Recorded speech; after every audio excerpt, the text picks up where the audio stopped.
మిత్రులారా అందరికీ నమస్కారం. ఈరోజు శాసనసభ బీఏసీ సమావేశంలో ప్రభుత్వం హామీలను అమలులో ఎత్తివేయడమే కాదు, శాసనసభ సమయాన్ని కూడా ఎత్తేస్తున్నారు. హామీలే ఎత్తేసింది అనుకున్నాం, కానీ శాసనసభ కాలపరిమితిని కూడా ఎత్తేసే కార్యక్రమం చేపట్టినారు. అసెంబ్లీ కేవలం బడ్జెట్ అనేటువంటిది 4 రోజుల్లో ముగించే విధంగా ప్రయత్నం చేస్తున్నారు. ఇది గత శాసనసభ చరిత్రలో ఎప్పుడు కూడా జరగలేదు. గతంలో ఎప్పుడైనా బడ్జెట్ కనీసం 8-10 రోజులు చర్చ జరిగేది. పద్దుల మీద 4 రోజుల నుంచి 8 రోజుల వరకు గతంలో మాట్లాడిన సందర్భాలు ఉన్నాయి. కానీ ఈసారి 2 రోజుల్లోనే పద్దుల మీద చర్చ పెట్టారు. మొత్తం డిమాండ్స్ 2 రోజుల్లో ఎట్లా మాట్లాడతారు? ఒక్కో రోజు 15-20 డిమాండ్లు ఒకటే రోజు మాట్లాడాలంట. దాని మీద ప్రవేశపెట్టుడు, చర్చ జరుగుడు, ప్రభుత్వం సమాధానం చెప్పుడు, దాన్ని ఆమోదించుడు. 15 డిమాండ్లు ఒక్కొక్క రోజు జరుగుతాయా? 2 రోజుల్లో మొత్తం డిమాండ్స్ మీద చర్చ జరగాలంటున్నారు. బడ్జెట్ మీద చర్చ, రిప్లై ఒకటే రోజు పూర్తి కావాలంటున్నారు. అప్రాప్రియేషన్ మీద ఒకటే రోజు ప్రవేశపెట్టడం, చర్చ జరగడం, సమాధానం చెప్పడం, పాస్ చేయడం. అంటే మొత్తంగా 4 రోజుల్లో బడ్జెట్ సమావేశాలు ముగించే ప్రయత్నం చేస్తున్నారు. అంటే కనీసం శాసనసభలో చర్చించడానికి కూడా ఈ ప్రభుత్వం సిద్ధంగా లేదు. ఇది చాలా దుర్మార్గమైనటువంటి విషయం. కేవలం గతంలో ఇదే కాంగ్రెస్ పార్టీ నాయకులు 10 రోజులైనా బడ్జెట్ సమావేశాలు, 12 రోజులైనా బడ్జెట్ సమావేశాలు, నెల పెట్టాలి, 30 రోజులు పెట్టాలని మాట్లాడింది. కానీ ఇప్పుడు 4 రోజులకు మొత్తం బడ్జెట్ చర్చను 4 రోజులకు కుదించేస్తున్నారు. ఇది అత్యంత బాధాకరం, దుర్మార్గం. అదేవిధంగా మేము బీఆర్ఎస్ పార్టీ పక్షాన కనీసం 15 రోజులు బడ్జెట్ సమావేశాలు జరపాలని చెప్పి బీఏసీలో మేము డిమాండ్ చేయడం జరిగింది. అంతేకాకుండా మేము ప్రధానమైనటువంటి అంశాలు, ఒక 9 అంశాలు ప్రభుత్వం ముందు మేము బీఏసీ సమావేశంలో పెట్టాం, స్పీకర్ గారి ముందు పెట్టాం. ముఖ్యంగా రేపు ఈ రాష్ట్రంలో రాష్ట్ర ప్రభుత్వం నిరుద్యోగ యువతీ యువకులకు చేసిన అన్యాయం, నిరుద్యోగుల పోరాటాన్ని అణిచివేస్తున్న తీరు, నిరుద్యోగుల మీద అక్రమంగా పెడుతున్న కేసులు, నిరుద్యోగ యువతీ యువకులను హాస్టళ్లలో చొరబడి వాళ్ళను కొడుతున్నటువంటి తీరు, అశోక్ నగర్ సెంట్రల్ లైబ్రరీలో దాడి చేసిన తీరు, ఈ యొక్క మొత్తం నిరుద్యోగ సమస్యలు, అదేవిధంగా జాబ్ క్యాలెండరు, గ్రూప్ 2, గ్రూప్ 3 ఉద్యోగాలకు పోస్టుల సంఖ్య పెంచడము, దీని మీద రేపు చర్చ పెట్టాలని చెప్పి బీఆర్ఎస్ పార్టీ తరఫున స్పీకర్ గారి ముందు ప్రతిపాదన పెట్టాం.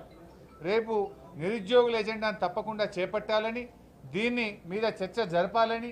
ఈ రాష్ట్రంలో లక్షలాది మంది నిరుద్యోగ యువతీ యువకులను కాంగ్రెస్ పార్టీ మోసం చేసింది. మీరు ఆ రోజు వాళ్ళకు పంచరంగుల ప్రచారం చేసిండ్రు, కలలు చూపించిండ్రు.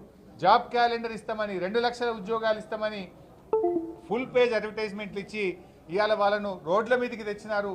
వాళ్ళ మీద అక్రమ కేసులు పెడుతున్నారు. దాని మీద రేపు చర్చ జరగాలని చెప్పి బీఆర్ఎస్ పార్టీ పక్షాన బీఏసీలో చెప్పడం జరిగింది. సో వాళ్ళు పెడతారని ఆశిస్తున్నాం. కానీ ఏ విషయం స్పీకర్ గారు ఇవాళ నిర్ణయం తీసుకొని సాయంత్రం కల్లా రేపు ఏ అంశాన్ని చేపడతామనేది చెప్తామని చెప్పారు. కానీ ప్రధాన ప్రతిపక్షంగా ఇవాళ నిరుద్యోగుల సమస్య మీదనే రేపు చర్చ జరపాలని చెప్పి మేము గట్టిగా డిమాండ్ చేశాం. ఎందుకంటే మొన్న గవర్నర్ గారికి కూడా నిరుద్యోగుల సమస్యల మీద బీఆర్ఎస్ పార్టీ పక్షాన గవర్నర్ గారి దృష్టికి కూడా తీసుకుపోయాం.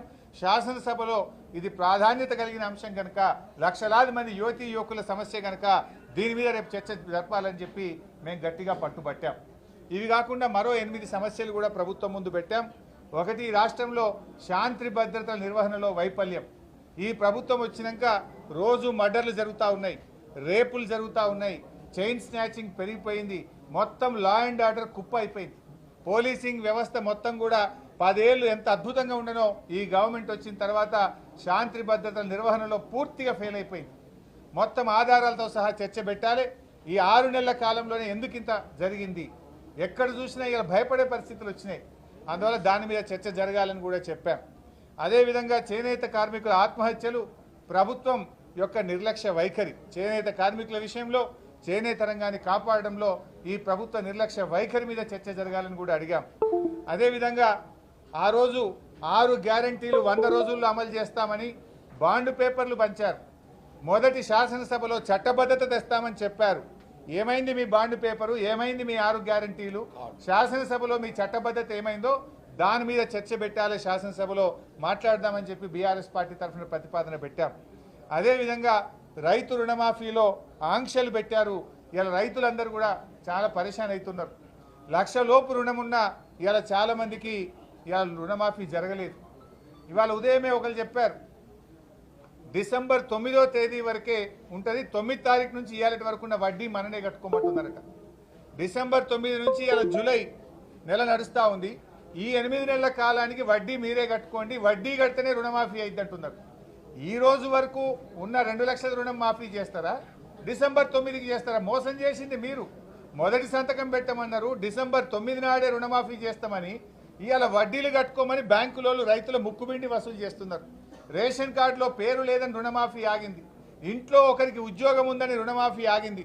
రుణమాఫీ విషయంలో రాష్ట్ర రైతుల్ని కాంగ్రెస్ పార్టీ మోసం చేసింది కనుక దీని మీద చర్చ జరగాలి, రైతులకు భరోసానివ్వాలి, ఈ చర్చకు ముందుకు రావాలని చెప్పి కూడా బీఆర్ఎస్ పార్టీ కోరడం జరిగింది.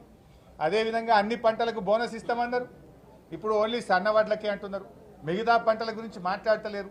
ఈ పంటలకు బోనస్ విషయంలో, రైతు భరోసా విషయంలో చర్చ జరపాలని బీఆర్ఎస్ పార్టీ మా బీఏసీలో మేము కోరడం జరిగింది. అదేవిధంగా పల్లె ప్రగతి, పట్టణ ప్రగతిని అటకెక్కిచ్చారు. గ్రామ పంచాయతీలకు, మున్సిపాలిటీలకు నిధులు ఇస్తలేరు. మొత్తం పారిశుధ్య నిర్వహణ ఎక్కడికక్కడ నిలిచిపోయింది. గ్రామాల్లో డయేరియా, మలేరియా, డెంగ్యూ, వైరల్ ఫీవర్స్తో ప్రజలందరూ ఇబ్బంది పడుతున్నారు. హైదరాబాద్లో ప్రతి 3 ఇంట్లకు ఒక ఇంట్లో జ్వరంతో బాధపడుతున్నారు. ప్రజలు కష్టాల్లో ఉన్నారు.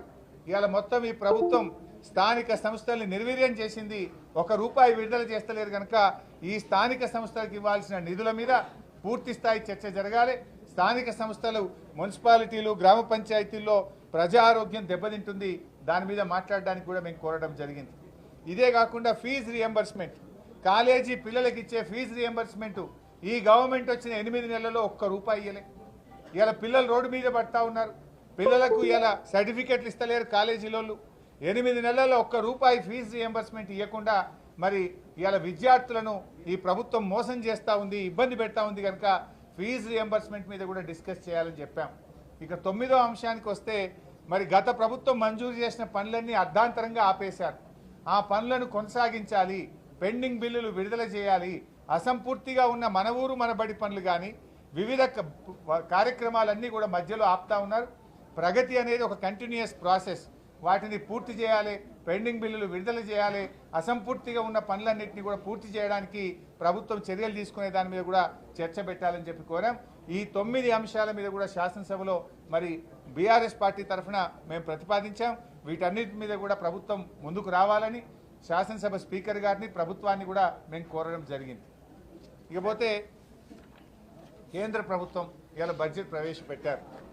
ఇలా కేంద్ర బడ్జెట్లో చూస్తే నిజంగా బాధ కలుగుతూ ఉంది. తెలంగాణ అనే పదమే ఉచ్చరించలేదు. ఆంధ్రప్రదేశ్ పేరు చాలాసార్లు ఉచ్చరించారు. సరే ఇవ్వండి, ఆంధ్రప్రదేశ్కి ఎందుకు ఇచ్చారని నేను అనను. ఆంధ్రప్రదేశ్లో పోలవరం త్వరితగా పూర్తి చేస్తామన్నారు, క్యాపిటల్కు డబ్బులు ఇస్తామన్నారు, వెనుకబడిన జిల్లాలకు డబ్బులు ఇస్తామన్నారు, ప్రత్యేకంగా అనేక సార్లు ప్రకటించారు. సంతోషం. కానీ తెలంగాణ విషయం ఏమైంది? మరి ఈ ప్రభుత్వం ఏం చేస్తూ ఉంది? మేము కేంద్రంతో సత్సంబంధాలు మెయింటైన్ చేస్తున్నాం, మోడీ గారికి చాలా దగ్గరగా ఉన్నాం, మేము కేంద్ర మంత్రుల్ని రోజూ కలుస్తున్నామన్నారు.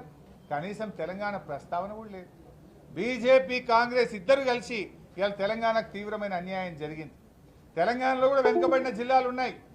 రాష్ట్ర విభజన చట్టంలో తెలంగాణలోని 9 జిల్లాలు వెనుకబడిన జిల్లాలు ఉన్నాయి.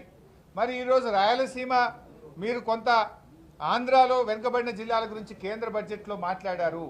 తెలంగాణ వెనుకబడిన జిల్లాల గురించి ఎందుకు మాట్లాడలేదు? ఈ రాష్ట్రం నుంచి కేంద్రంలో మంత్రులుగా ఉన్న కిషన్ రెడ్డి గారు, బండి సంజయ్ గారు ఎందుకు చొరవ చూపడం లేదు అని నేను అడుగుతా ఉన్నా. ఆంధ్ర వెనుక జిల్లాలకు డబ్బులు ఇచ్చినప్పుడు, ప్రత్యేక నిధులు ఇచ్చినప్పుడు తెలంగాణలోని వెనుకబడిన జిల్లాలకు ఎందుకు మొండి చేయి చూపుతున్నారు? అంటే తెలంగాణ పట్ల కేంద్రానికి, బీజేపీకి ఎందుకు ఇంత నిర్లక్ష్యం అని చెప్పి నేను అడుగుతా ఉన్నా. ఇలా మనకు జాతీయ ప్రాజెక్టు గురించి లేదు. మా పాలమూరు ఎత్తిపోతల పథకానికి జాతీయ ప్రాజెక్టు ఇవ్వచ్చు కదా, ఎందుకు ఇవ్వట్లేదు? ఆంధ్రాకి ఇచ్చినప్పుడు మాకు కూడా ఒక జాతీయ ప్రాజెక్ట్ ఇవ్వాలి కదా. బయ్యారం ఉక్కు ఫ్యాక్టరీ గురించి ప్రస్తావన లేదు, వరంగల్ కోచ్ ఫ్యాక్టరీ గురించి ప్రస్తావన లేదు. తెలంగాణకు ఓవరాల్గా గుండు సున్నా ఇచ్చింది. కేంద్ర ప్రభుత్వం ఈ రోజు పెట్టిన బడ్జెట్లో తెలంగాణకు మొండి చేయి చూపించింది. మొత్తంగా ఇచ్చింది ఏమని ఉంటే గుండు సున్నా తప్ప ఏమి లేదు. తెలంగాణకు బీజేపీ ప్రభుత్వం తీరని అన్యాయం చేయడం జరిగింది.